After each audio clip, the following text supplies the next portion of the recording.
Hi, so welcome, and I'm here having a little chat with one of my very early clients, patrons, who helped me start my career with sundials. It's Dame Judi Dench, so thank you for seeing me. Not at all. And we're just going to sort of reminisce a bit about how it came about that we met each other and you were interested enough to commission a sundial. And we were just trying to work out where that happened. I think it must have been at Chelsea. Yeah. It must have been over 25 years ago in Chelsea. Based on the age of the dial, which... Yes, based on the age of the dial, which has Mikey's initials and birth date, and mine, and Finn's, and then Sammy's. So Sammy was just born, and he's about to be 25. One of the reasons I contacted you was we saw the amazing program about you and your ancestors. My famous ancestor, Tycho Brahe. Yeah, but what you don't know is that probably 15 years ago, we were approached by the University of New Mexico to build a full-scale working replica of the Tycho Brahe dial. It's the only fully functioning outdoor Tycho Brahe dial in the world. Where is it? In New Mexico. And I'll share some photographs with you. Well, I it. have to go. We'll go together. Good. Okay. They commissioned it, and it took 14 years for them to raise the funds and make their decisions. Yes. And we installed it about 2 years ago. I went out there to New Mexico, and there's one in the Smithsonian, I believe there's one in Berlin. These are facsimiles or models, but this is the only one that actually works. How fantastic. That's it, isn't it? Yeah. There. Oh my word. Oh, there's another one there. Oh my, how beautiful. This was an exact replica of the engravings of his drawings, which survived all the fires, because all the instruments were burned in fires. His notes, his records, and the drawings of how to assemble it were saved, and it's from that. Now, we did that with an incredibly talented engineer, sundial maker, mathematician called Chris Luxby-Taylor.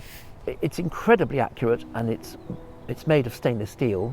Oh, how beautiful, David. This came as a complete surprise to you that he was a direct ancestor. It was all a total surprise. Yeah. And when we started to drive to Elsinore, because somebody had said to me, does Helsingor mean anything to you? And I thought, oh, Helsingor, I know what Helsingor is. Helsingor is Elsinore. And so I thought, I was thinking, only really of Hamlet and the connection of Shakespeare with it. But what I subsequently found when I was there was that my 9 times great aunt was lady-in-waiting to the Queen, and that Will Kemp and the company had gone to Elsinore at the time. She's brother and sister with Tycho Brahe. I was given a picture of Tycho Brahe, and around it are little family crests and things, and 2 of them on this side. One is Rosencrantz and one is Guildenstern. Amazing. I discovered about 15 years ago that one of my ancestors was England's foremost sundial maker and astronomer. They were working at exactly the same time, and I made a replica of one of his drawings because there were no real ones left, only a drawing, and they would have corresponded. And I have no connections with sundials apart from the fact... We're related, David. Yes, related by a letter, which probably took months to get from Denmark to Oxfordshire, where my ancestor lived. Well, given that it's been 25 years, I'm going to have a little just recap on the armillary sphere and check that you've remembered everything I told you all that time ago as to its function. Yes. The equatorial, the meridian, the polar horizon. I know.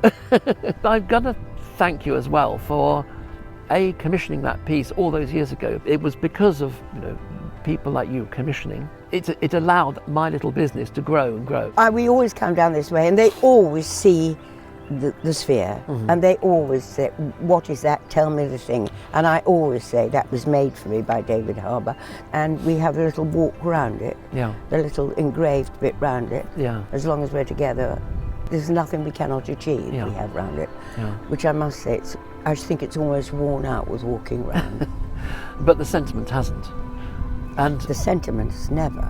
And it will carry on telling the time for centuries to come. To recap, lovely.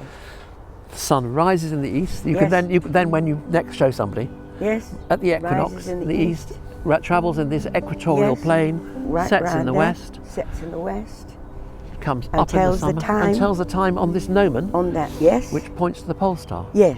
Oh, and that points to the pole star. If you look up that rod at night, you'll see the pole star. Oh! And it says polar down here. In there. Does it? Yeah, just there. And that points to the pole star. Yeah, I mean the pole star wanders, but it's that is should be there. It should be, yes, more or less. But such fun that your ancestor would have been.